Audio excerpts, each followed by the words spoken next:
The broadcast is now starting. All attendees are in listen-only mode. Hello and welcome to the FIDO Alliance. Thank you for your patience as we get started. This is the FIDO Alliance and Security webinar, a conversation with expert information security firm iSEC Partners, part of NCC Group. The panelists we have on the call today are Brett McDowell, the Executive Director of the FIDO Alliance, Dirk Balfans, the Software Engineer in Google Security Team, Rolf Lindemann, who is the Senior Director of Products and Technology in Knock Knock Labs, Tom Ritter, who's Practice Director, Cryptography Services, iSEC Partners, part of NCC Group, and Heather Overcash, Marketing Director, North America of NCC Group. I will remind everybody that the call is being recorded, and because of the large number of attendees that we have on the line, everybody is muted. If you do have questions for the panelists, you can use the chat or the question function within GoToWebinar to post them as the webinar is going along, and we will hold all questions until the end for the Q&A session. Okay, with that, I am going to pass this to Brett McDowell. Thank you, Debbie.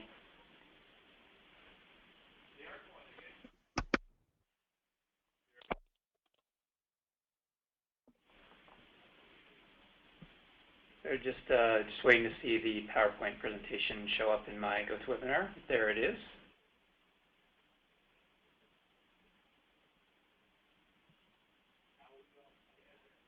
Okay. Quick check. Does everyone see that now? Introduction to FIDO Alliance and the FIDO Security. Here we go. Thank you, everyone, for coming, and thanks to the panelists and especially iSEC Partners for making time to talk about FIDO Security today. I want to give you a brief overview of who the FIDO Alliance is, what we're all about, before we get into the technical discussion. The FIDO Alliance is a nonprofit industry consortium. We have over 150 member companies today, a lot of rapid growth over the first couple of years. And these are the companies that sit on our board of directors. And the reason I emphasize this, although I am seeing something happening on the screen now,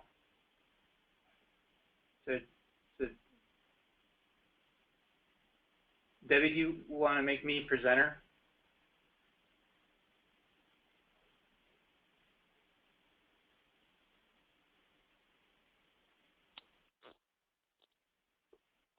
Okay, I'm going to show my screen now, and I will run the presentation. Sorry for the technical glitch this morning, everyone. Close my side panel. Here we are. So we're back to who is the FIDO Alliance. The FIDO Alliance is a consortium, a nonprofit organization, member companies from around the world, over 150 today. Our mission is to revolutionize online authentication by introducing open technical standards that will provide secure interoperation between devices and online services. This enables, on the device side, for innovation with usability. So you can get away from clunky experiences that exist today in both the password experience as well as the clunky experience with a lot of the multi-factor authentication options out there today. But the piece that we work on is the standardization between devices and online services. And then also we standardize for a pluggable authentication on the device side. So our standards do support any kind of modality. This solution set has been developed by many companies, but primarily the companies you see on the screen before you now. This is our board of directors, very specifically developed over time to represent technology innovation, platform companies, device manufacturers, biometric expertise, security token expertise, so that we have a range of things, and as well as, and especially online service providers that are going to eventually make the decision to deploy this solution for their own users, such as a lot of strength in the financial services and payment sector in the early days of FIDO Alliance. So the problem that we're solving is that authentication is insufficient today, as evidenced with all of the headlines that we see and the industry studies that we see time and time again, with billions of passwords and costs, $3.5 million per data breach, according to one study, as well as just the CIO office hassle of managing passwords and the constant hit on employee productivity. What the Alliance has done so far is we first announced the organization in early 2013, and then we brought out an interoperability testing program, the FIDO Ready program, at the end of that first year. This allowed our member companies to build products, test those products for interoperation with each other against what was not yet published draft specifications. Then in early 2014, we published our first draft of the protocol specifications. Later in the year, we saw several deployments, PayPal, Alipay, and Google in particular, across both UAF and U2F. And then just last month, we published in final form our 1.0 specifications, both UAF and U2F. The design principles that drove the privacy and security capabilities inherent in the protocols were that we did not want third parties in the protocol. This is a direct one-to-one connection. This is not PKI. This is a lot of public key cryptography without the infrastructure or the CA sitting in the middle. When you think about federation use cases, consider FIDO to fit in the relationship between the user and their identity provider. The relationship beyond the identity provider is handled as it already is with existing federation protocols. There are no secrets on the server side. The secrets reside with the device and are protected by the device through various techniques. And that helps against horizontal and scalable attacks, and we'll speak more to that in a minute. Biometric data is not required for FIDO authentication. There's a lot of FIDO scenarios out there that don't use biometric authentication at all, but you probably first heard of FIDO in the context of biometric authentication, especially in mobile, because it is a popular user experience. And if biometric data is used for FIDO authentication, the biometric information never leaves the device.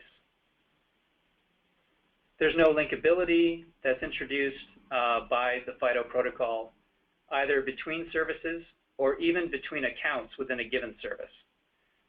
So when it comes to privacy concerns around being tracked online, FIDO protocol introduces no new handles or correlation identifiers that would facilitate additional tracking.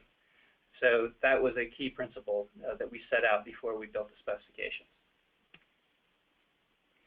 The benefits for improving authentication are somewhat self-evident, but I want to walk through this a little bit because we did build this organization with stakeholders that represent online service providers as well as enterprises and consumers, along with the technology providers and experts that are building a lot of the implementations. So the benefits for online service providers, they can improve the user experience that FIDO enables. They get stronger security over a FIDO connection, and they get cost containment.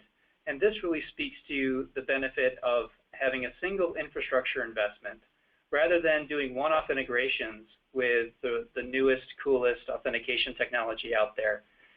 One of the problems that we ran into in our design phase, we wanted to make sure we addressed, was that you have that interoperability so that the integration costs when you want to provide your users with a new experience is quite low because you've already made the investment.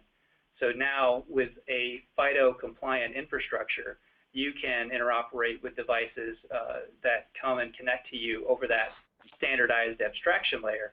You don't need to worry about special one-off integration regardless of the modality. And in the enterprise, Again, this is your path to either harden your passwords with more usable and more secure second factors through U2F, or replacing passwords with first factor UAF authentication and leverage some of the innovation in biometrics in particular. And also by standardizing, you're better prepared to deal with a BYOD world where your employees are coming to you and people in your supply chain with FIDO-enabled devices already, and you can simply provision over the protocol. And then for consumers, this is going to improve ease of use. You can do a simple gesture and authorize payment or make a transaction, log in, as well as interoperability, so all your devices will work with all of your services. And so the device you have will have that portability across all of your online accounts. And then the improvements on security as well as privacy, protecting you from those data breaches and giving you a authentication credential that's phishing resistant. So the flavors of FIDO authentication I've mentioned in passing, but here they are illustrated. One is the Universal Authentication Framework standards, which we position as providing the passwordless experience. Here you're presented by an online service a request to authenticate, followed by some local device gesture where the device is authenticating or verifying the user. And then over the FIDO cryptographic protocols, you are authorized online. The second factor is where you still have a username password key, pair, but the username and password can be greatly simplified because you're no longer relying on the password for your security. You're putting the security dependence on your U2F security token. So you type in your credentials, and then the, again, local device authentication happening with your secure token. Here you have a token maybe connected to your browser through a USB port on your device. We're also adding NFC and Bluetooth Low Energy transports for that.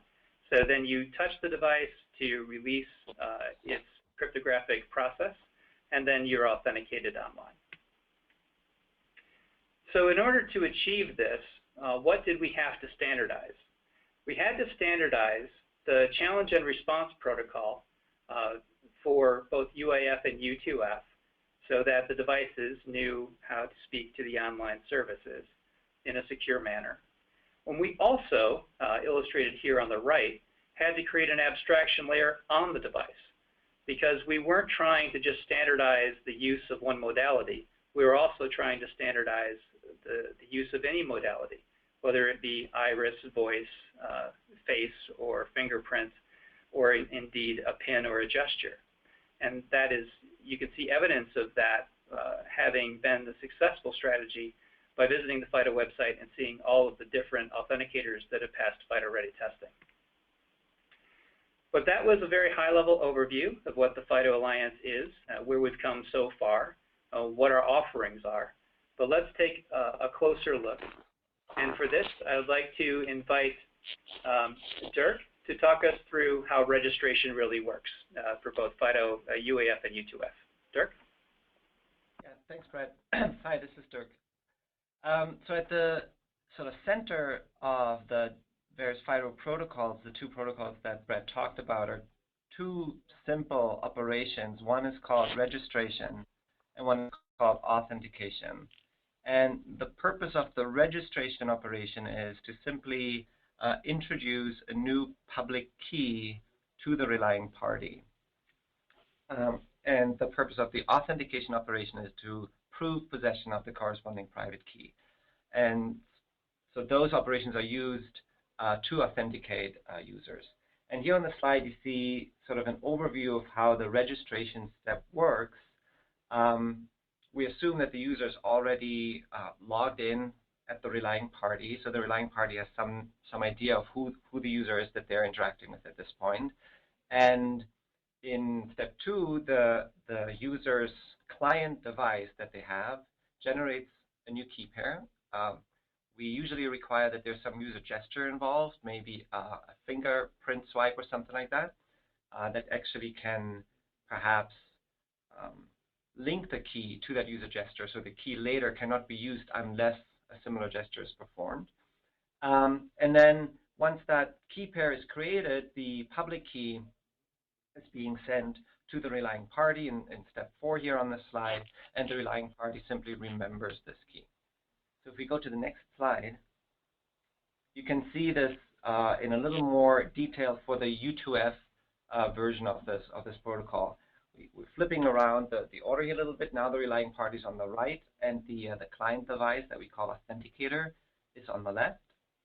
But you can see that the protocol here is fairly simple. There's a challenge, a random number, if you will, generated by the relying party, sent to the user's device.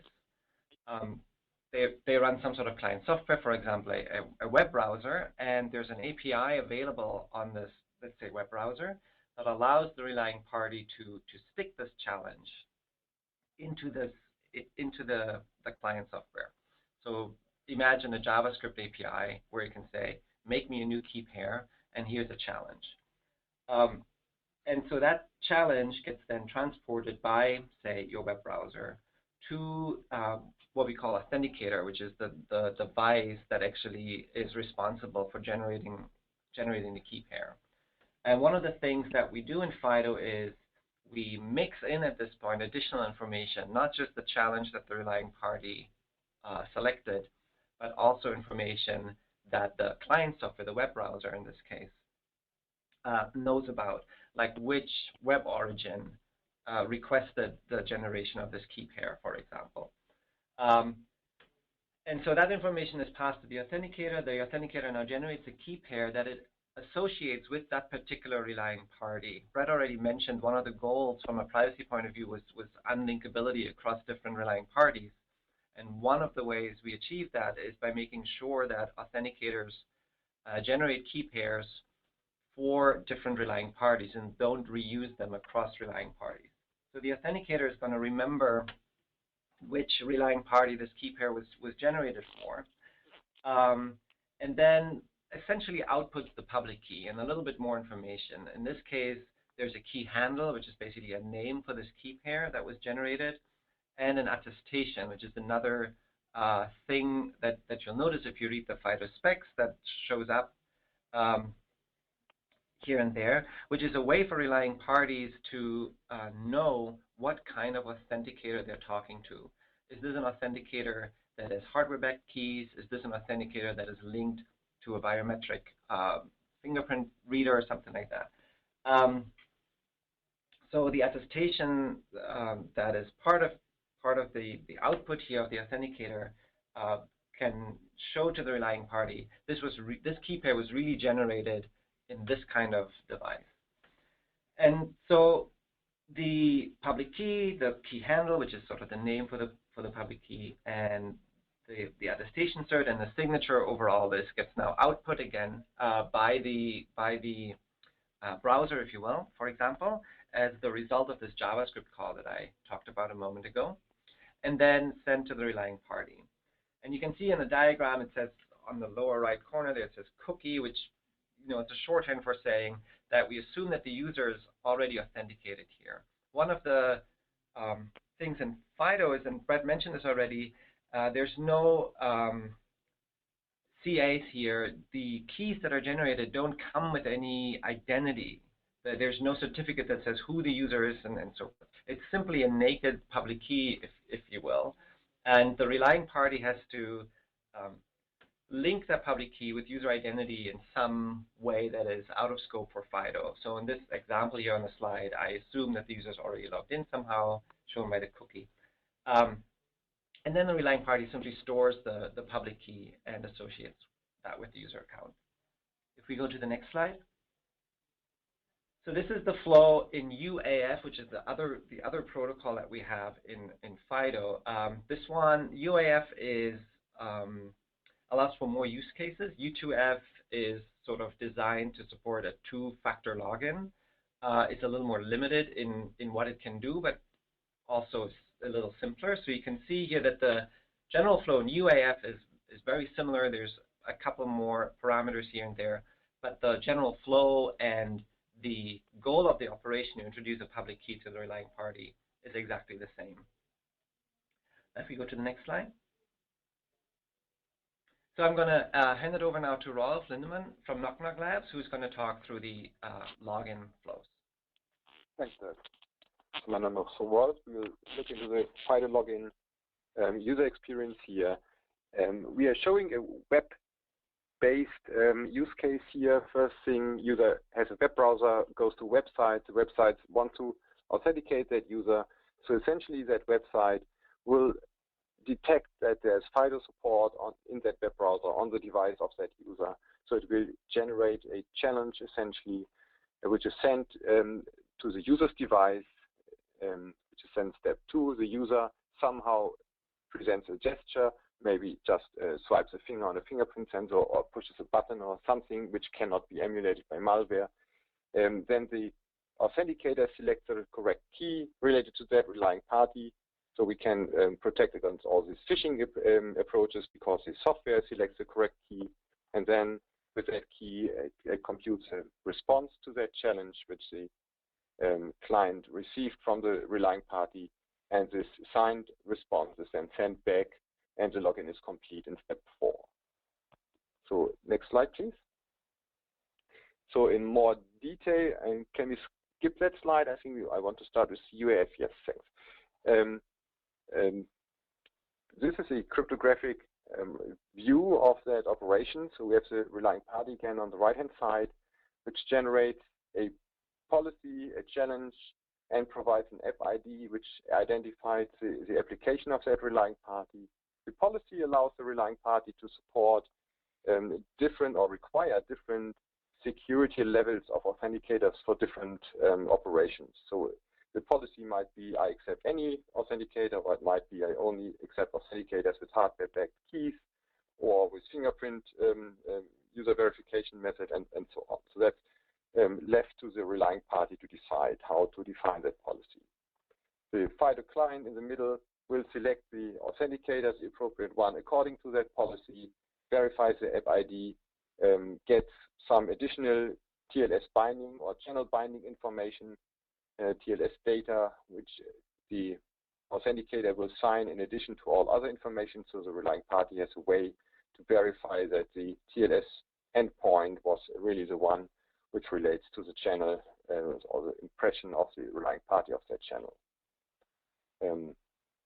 So the FIDO client does a couple of operations, especially computing FCP, which we call the final challenge parameter, which is essentially a hash of the app ID, the challenge generated by the relying party, a facet ID, and the TLS binding data, and then sends over that information to the related authenticator. The authenticator takes all that information, verifies that the right user is present to whatever method the authenticator was implemented against, then uses the key to generate a response, and in that response we will see the final challenge again, a nonce value, which is just a random value generated by the authenticator, some counter, which is increased for every signature we use to make sure that the relying party can detect cloned authenticators, and of course the signature over that information. And this information generated by the authenticator is handed over to the FIDO client, which essentially sends the same information to the relying party over the normal channels. The relying party looks up the information in its database, especially the public key related to that user, which is included in that record, encoded in that record somehow, so that then at that point in time, the relying party knows what user it is, can verify the signature and verify that the policy is indeed met by that authenticator, and then set again a cookie that the user has now a strongly authenticated session. So that's essentially the same. And if you can go back one slide, we see the same operation for U2F, and just by first visual check, you see that it's very similar. There are a few subtle differences, like there's no policy, for example, but in general, it's the same approach. It's the same security strengths we can achieve with both operations. So now I think we 2 slides forward. So now when thinking about the security of the protocol, it's very important to understand the different levels of attacks we have seen in the past, and Brett already mentioned some of those attacks in the early slides. And the most common attack we have seen recently was what we would call a remotely attacking central servers, which is indicated by number 1. So an attack where the attacker really goes to the central server and steals millions, hundreds of millions of user passwords. Just by the way we have designed the FIDO protocol, there is no secrets on the server side. So it's not possible for an attacker to steal all the secrets from a server side, which could be used to impersonate the user. But there are other attacks, and we have countermeasures in FIDO as well for those things. For example, an attacker could try to hack user devices to steal the keys we use in FIDO for authentication. And of course, we require the authenticators to have proper countermeasures. But these countermeasures will be specific to the FIDO authenticator, the specific FIDO authenticator you have. But it's relatively easy to implement authenticators, especially with dedicated hardware or in trusted execution environments, which prevent sufficient protection that stealing of the keys is not possible for malware, which sits on the user's device in the rich operating system. Number 3 is, instead of stealing the key, you could try to misuse that key. And again, this is very difficult if you use channel binding and all these other methods, because the relying party in the end would notice that the attacker sits on a different endpoint of the TLS channel than the user, which the relying party would expect. And number 4 is, again, a very interesting attack where you could misuse a session once it's authenticated. And after, let's say, adding protection against all these scalable attacks, so attacks which can be done by malware, which you can send over the internet to address millions of client systems, to infect millions of client systems, then of course we also have the potential for physical attacks, which you could do on the lost or the stolen devices. And just to give you one indication, it's approximately 3% in the US in 2013, the stolen and lost mobile devices in total. And of course, if you have such a stolen device, you could try to create a rubber finger or steal the private key from the device using a lab, so more advanced technologies. But it's very important to keep in mind that the scalable attacks are the important ones as of today, even though authenticators could be implemented to protect even against attacks number 5 and 6. But the security of the authenticator is visible to the relying party through a cryptographic proof called attestation. And that's very important to keep in mind, that the relying party can get a very good idea, the cryptographic proof of the security characteristic of that authenticator.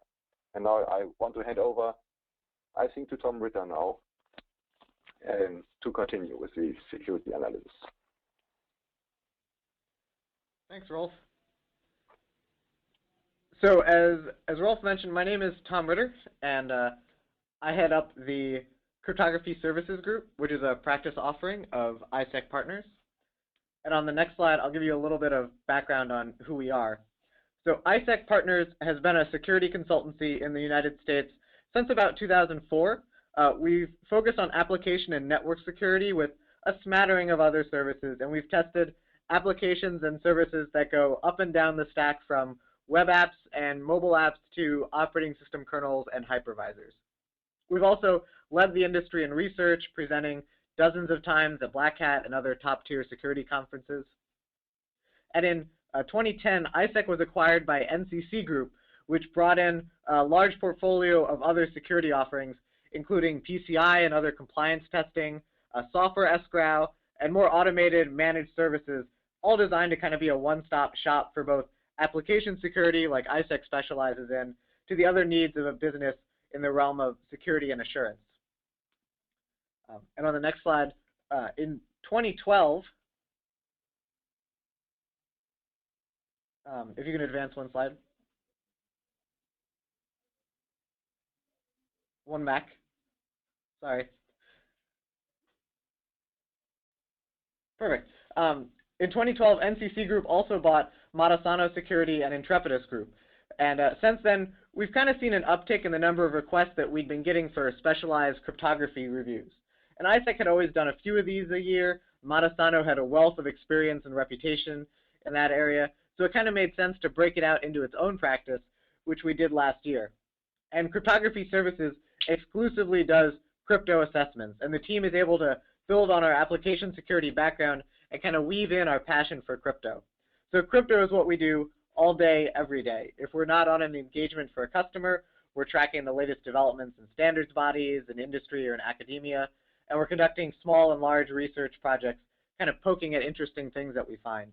And we actually spun that out into a subscription bulletin service. So if that interests you, I can talk to you about it later.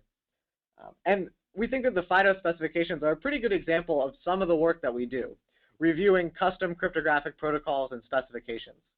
You know, some of the other things that we do is look at an organization's use of crypto in their disparate code bases, look at PII protection mechanisms and data vaults. We vet open and closed source crypto libraries and things along those lines. So on the next slide, I'll talk about why we're actually here. It's pretty uncommon for us to participate in a webinar like this. We're naturally pretty neutral when it comes to clients and solutions that they've developed, but we've worked with the FIDO Alliance for some time, and we think this is a good fit. For one, we want to make the internet a safer and more secure place. We support most, if not all, efforts to strengthen security protocols, site security, and provide strong protections for users. I think it's plain to see that the web needs robust and resilient authentication mechanisms. And while we're certainly moving in that direction, it's been a pretty haphazard movement. There's not a lot of coordination between the different players. So we really appreciate the manner in which FIDO is doing this. Open standards, open specifications, ability for folks to be in control of their own data. So on the next slide, let's actually talk about the technology. So we looked at the UAF and the U2F protocols in FIDO. And one of the main things that we were looking for was cryptographic attacks, ways to weaken or subvert the protocol. Obviously, weak encryption algorithms or modes of operations would be bad, but those are fairly easy to spot. We were more concerned with invalid state transitions, where a relying party like a bank makes a decision that they shouldn't have made yet based off of the data they received from the user. And making sure that all the data that's been posted up from the client and from the FIDO device is properly authenticated and relevant. If a field isn't covered by a device's signature, it could be modified by an attacker and could potentially result in a breakdown of security. So aside from those types of attacks, we're also looking at replay attacks, impersonation, creative ways to perform denial of service on the system, or otherwise trick a relying party. And then on the other side of the coin, we looked at the specifications and the supporting documentation that FIDO has produced, and we tried to find things that could be misinterpreted, ambiguous, or were just incorrect. And relying parties and solution providers are going to be relying on this documentation to develop their own products, and if something is incorrect or underspecified, it could jeopardize the system that they deploy. And we also want FIDO to be upfront and forthright with the attacks that the system does and doesn't protect against. FIDO has put a lot of effort into how to classify attacks and which specific mitigations are present in the system.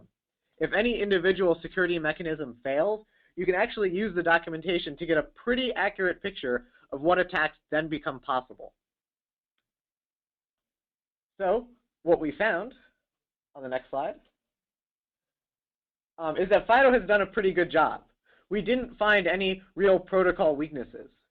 The data that's passed and signed in the protocol, which combined with the metadata regarding any individual FIDO device, which in turn is attested to by the device, it gives you a really good picture of user presence, intent, and authentication. And it allows a relying party to detect something odd that's happening.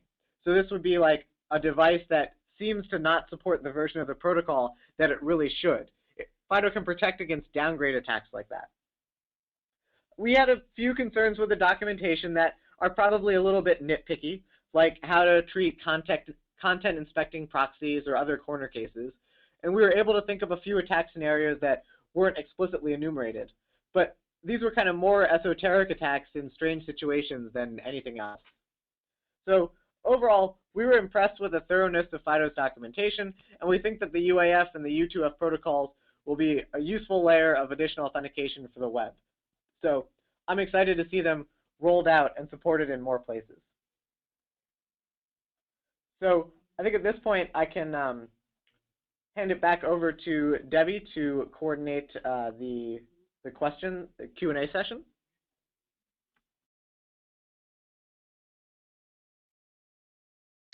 Thanks, Tom, and thanks everybody for your patience. We've got a few questions in. They're specifically about the specification, so let me go ahead and go through. The first question is, at what stage is the user device ID identified to the server for mutual device server authentication, and is the device ID hardware rooted?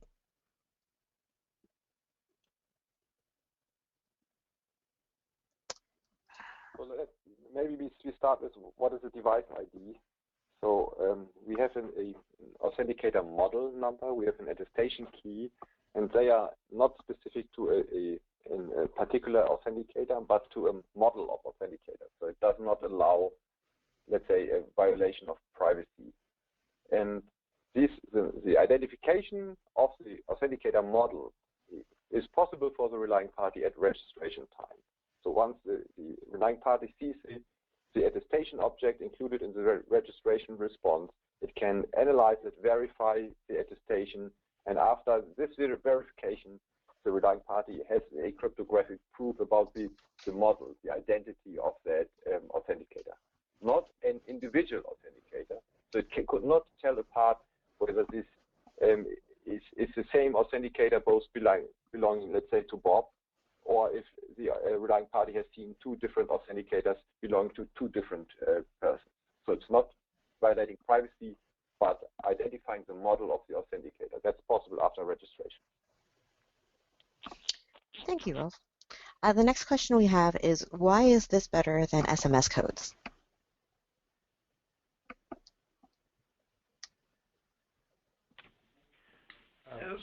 Brett. Yeah, why don't I just start? Yeah, I'll start. So there are two driving factors for everything that we do in the FIDO Alliance to improve usability and security. And that third factor is, to do no harm, introduce no new risk for privacy. So it's better than SMS from a usability perspective, depending on the actual authenticator implementation. But if you are touching a button as opposed to waiting for a code, finding the code on another device, or trying to read the code at the top of your mobile device in order to type it in, these are all usability challenges that we, as a consortium of companies trying to roll these things out to consumers, feel are holding back the adoption of strong authentication. So the usability piece should not be underestimated, and it is absolutely at the forefront of what we're designing for. On the security side, I would just defer to, we have an excellent collection of security experts here to speak to, I would say, if we could speak to the phishing and the phishing resistance of the FIDO protocol and the role that phishing plays as a vulnerability even for SMS codes. Yeah, maybe I can speak to that a little bit. This is Dirk again. So when I don't wear my FIDO hat, I work at Google, and so one of the attacks that we see on users' accounts is phishing, where people are accidentally giving their passwords out to parties that they shouldn't be giving their passwords out to, and that's not really their fault. People make mistakes, and SMS-based two-factor authentication systems have sort of built in the same vulnerability, right? I can create a phishing site that asks you for your username, your password, and your OTP, your one-time PIN, and then try and use that to log into your account. The FIDO protocols at a protocol level defend against this attack because the cryptographic assertion that the authenticator generates includes the web origin on that is asking for the assertion.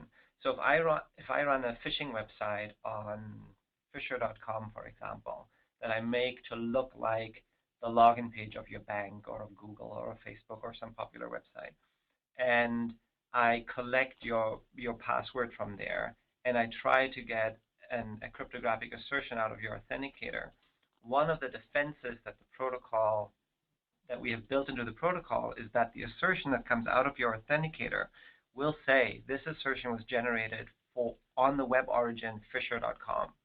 And if I then try to use that assertion against the bank or against Google or against the relying party that I'm trying to attack, the relying party will be able to see that that assertion was not generated for the relying party. It was generated for a different origin. And that's different from an OTP, from a simple 6-digit code, which in and by itself doesn't really say which website it was entered on. So that's one of the advantages in terms of security. Yeah, and that's another aspect, that's this privacy aspect, right? If you have one mobile phone and you would provide your mobile phone number to two different relying parties, they would immediately be able to link the transaction to you because they see the same mobile number, so it must be the same user. Now in FIDO, it works slightly different. Even if you have a single authenticator, that authenticator would generate two different key pairs and not allowing these two relying parties to understand that this is essentially the same user owning a single authenticator. So for a relying party, it's not visible whether the two key pairs belong to one authenticator or to two different authenticators of the same model. So that's a privacy aspect which is built into FIDO as well. Thank you, Rolf. We've got another question, which is, how is facet ID determined and could it be faked?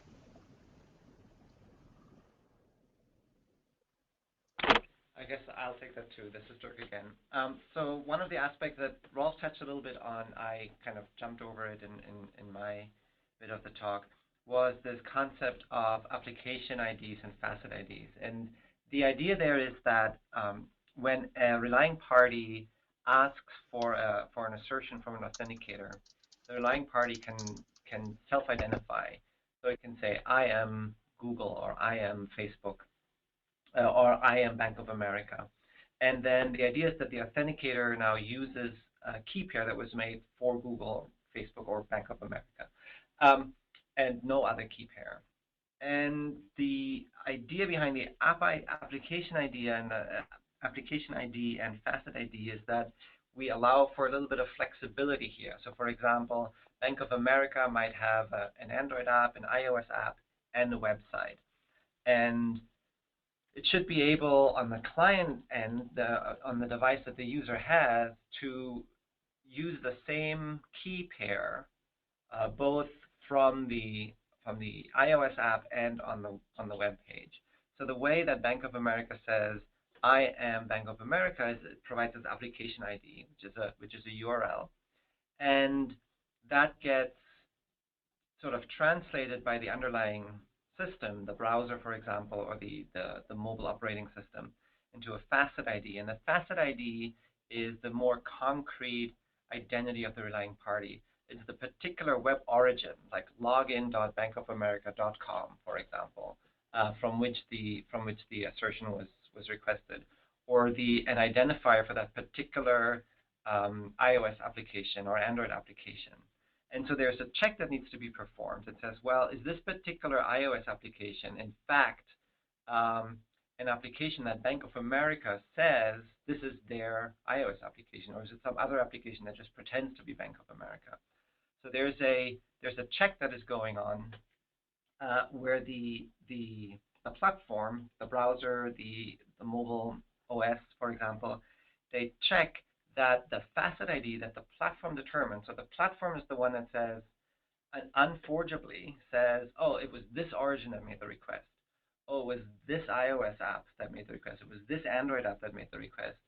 The platform determines that and then checks with the URL that the requester, the relying party, provides, whether that facet, web origin, that Android app, for example, whether that's part of the list of facets that is in fact given as making up, say, all the different applications that, say, Bank of America controls. So there's a loop that is closed there. Bank of America says, for example, I'm using Bank of America as an example, my facets are listed over here, this URL, bankofamerica/list of all my facets.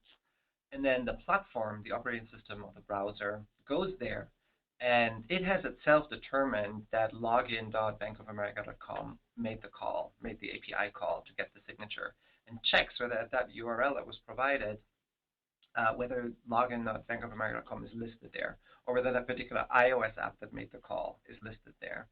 And so that's how the loop gets closed. And an application, to get back to the actual question, an application cannot fake the facet ID. The facet ID is something that is not self-reported. It's something that the platform determines. The browser knows which origin made the call. The iOS knows which application is making the call, and so forth. So that cannot be forged. And the check whether that facet is listed among all the facets that, say, Bank of America wants to list is something that Bank of America controls itself. Thanks, Dirk. I want to get back to sort of a follow-up on the question about SMS codes, which is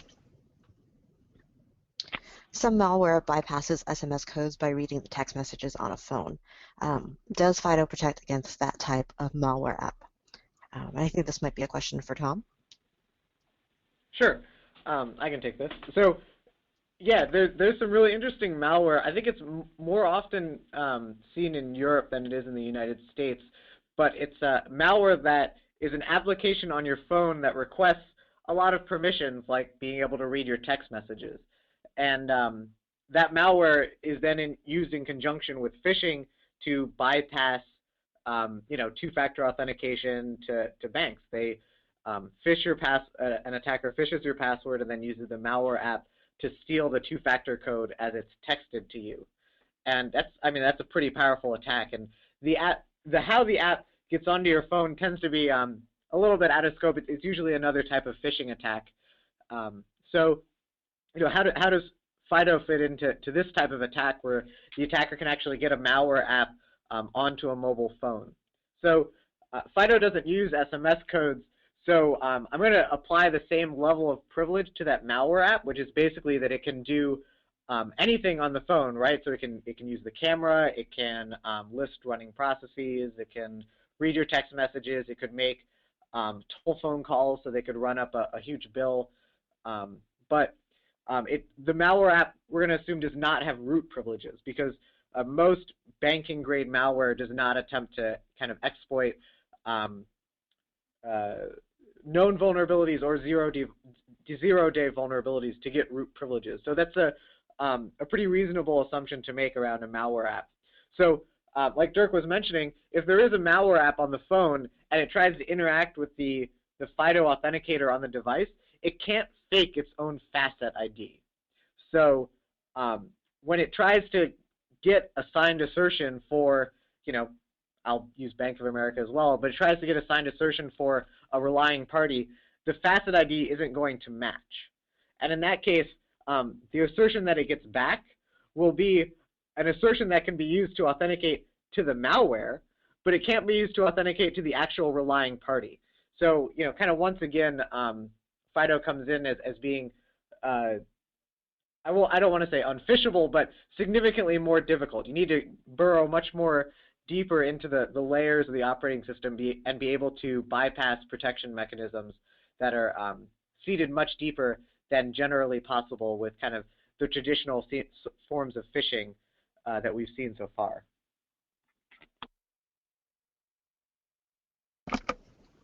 Thanks, Tom. We've got, I know, a few follow-up questions to that, but I wanted to get to some of the other questions that have been submitted by attendees. Let's see, here's one. It's once authenticated, are users given a visual cue that strong authentication is enforced for any transactions that follow?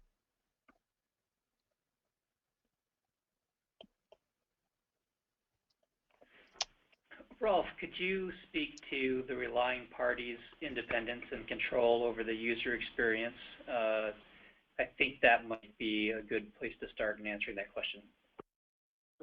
Could you repeat the question first, please? Didn't really get it. Sure. It's once you're authenticated, are users given a visual cue that strong authentication is enforced for any of the transactions that follow? Ah, okay, yeah. So in FIDO specifications, there is some kind of user experience the authenticator can determine, and the rest of the user experience is left open to the relying parties control, either the mobile app or the web application. Now, what the authenticator controls is usually the guidance to the user, what he has to do for user verification. For example, swipe your finger or speak up to that microphone or enter your PIN there and all these things.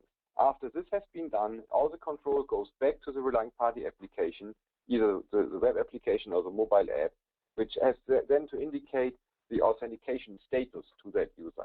So FIDO does not try to solve that and does not want to get between the user and the relying party at that stage. So that's really left open to the relying party to indicate the security status to the user.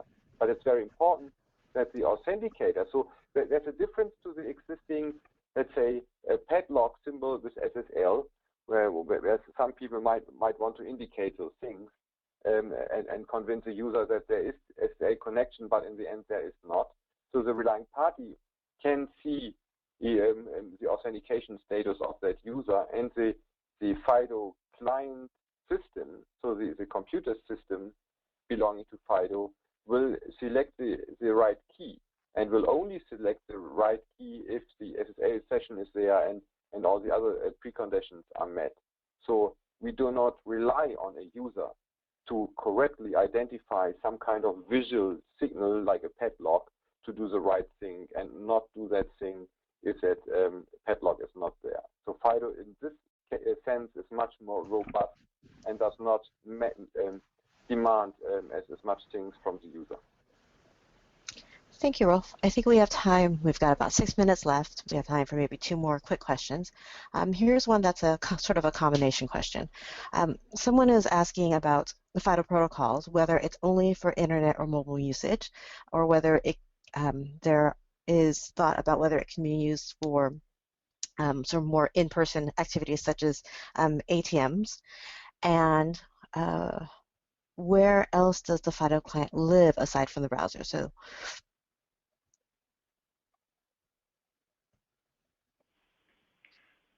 Rolf, this is Brett. So perhaps we could speak to some exploration that's going on in conversation with participants in the NFC forum about seeing whether FIDO authentication is relevant for an in-person transaction from device to device, such as an NFC transaction. Yeah, so FIDO in general is suited for all authentication methods between a FIDO server, whatever that is, but it needs some kind of identity, and a FIDO client environment. So this FIDO server could be, let's say, a bank which want to provide the opportunity to do online banking, for example, or it could be some kind of point of sale terminal in that sense, so some kind of small scale device which is trying to authenticate a user for payment purposes or other things. So FIDO really does not limit the number of semantics or the use cases on top of authentication. It just solves the core authentication use case, and that can be used for a lot of other semantics.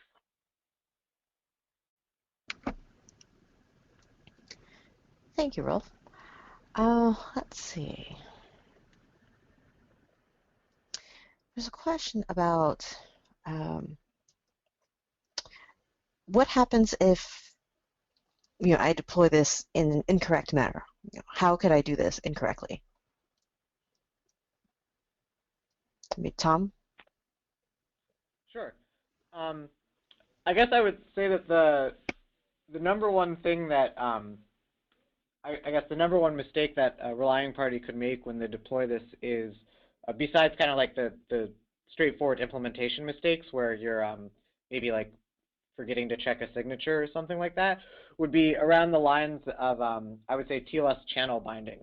So if there's a man in the middle who's intercepting communications from a client and decrypting an SSL session and re-encrypting it up to the relying party, and they could do this either because they've tricked the user into clicking past security indicators, or they've been able to maybe put a malicious certificate authority onto their machine. But in some way, they're able to perform this man in the middle. They're in a pretty privileged position, right? So they can potentially let the user authenticate using FIDO, and then after they're authenticated, they can just send a request like, oh yeah, transfer all the money to this bank account or something like that. They're in a very privileged position in that situation. Now, FIDO actually can protect against this type of man-in-the-middle attack, and it relies on channel binding. So the FIDO device would make a signature over how it views the TLS session. You know, I'm connected to this origin using this certificate, using this type of unique structure for this TLS session. And then that gets shipped up to the relying party. The relying party will see that information and be able to authenticate that. They'll be able to see that what they see from the client is the same thing that the client signed. And that's a very, very powerful mechanism, and it's making its way into you know, more areas of browser security and things like that. So it's very nice to see it present in FIDO. But if a relying party did not check that information, either because of you know, either technical hurdles like TLS termination and some difficulties there, or other just kind of like forgetting to implement it because it is additional implementation, that would be a fairly wide part of the attack surface that would be left uncovered. So I think that, you know, verifying the channel binding closes off a very popular attack method that folks are using to intercept, you know, bank credentials and perform invalid actions. And that would be one of the #1 things that I would look for when I was testing a relying party's implementation, besides the kind of the straightforward mistakes like forgetting signature checks and things like that. Okay, thank you, Tom. I've got a question just about FIDO enabling and consumers, which is, how does FIDO make it easy for consumers to discover when and which sites are FIDO enabled? For example, consumers using a password manager may have a FIDO device, but not realize when their favorite sites add FIDO support. Maybe this is for Brett. So right now, the state of deployment is actually surprisingly high, given that we just finalized the specification in December, but we've already seen 3 massive scale deployments of early drafts of the protocol from Google, Alipay, and PayPal. So I think 2015 is really the year to see how common practice emerges for how relying parties introduce this to consumers. Because just on those 3 deployments, you have a very, very different answer to that question. It's really going to be up to the online service provider how they message this new capability to their users. And some of that will happen, you know, directly off that mobile app, if that's the place where you're trying to authenticate. They have a lot of control through the FIDO protocol of how to message and communicate this new capability to their users, or on the website in the way that, you know, the login box or wherever you're going to discover it, especially when someone's adding a U2F token. So I think one of the things the FIDO Alliance can do is accelerate best practice by putting all of these companies together, those that have already gone early and those that are kind of coming in the next wave, so they can discuss best practices and lessons learned about maybe what was confusing when, you know, company A rolled this out. And we're really very deliberately trying to push for best practice implementation and deployment guidelines, not only for the membership to craft for each other, but to then publish and make available kind of for the longer tail of adoption. Great, thank you, Brett. We are now at 10:01 and our webinar is over. There are a few other questions that were received through GoToWebinar, which we will attempt to answer offline. In the meantime, I would like to thank our panelists, Brett, Dirk, Rolf, Tom, and Heather for attending, and thank you to our attendees for your patience. And this webinar, as well as the slides, will be available after later on today. And with that, have a great Wednesday.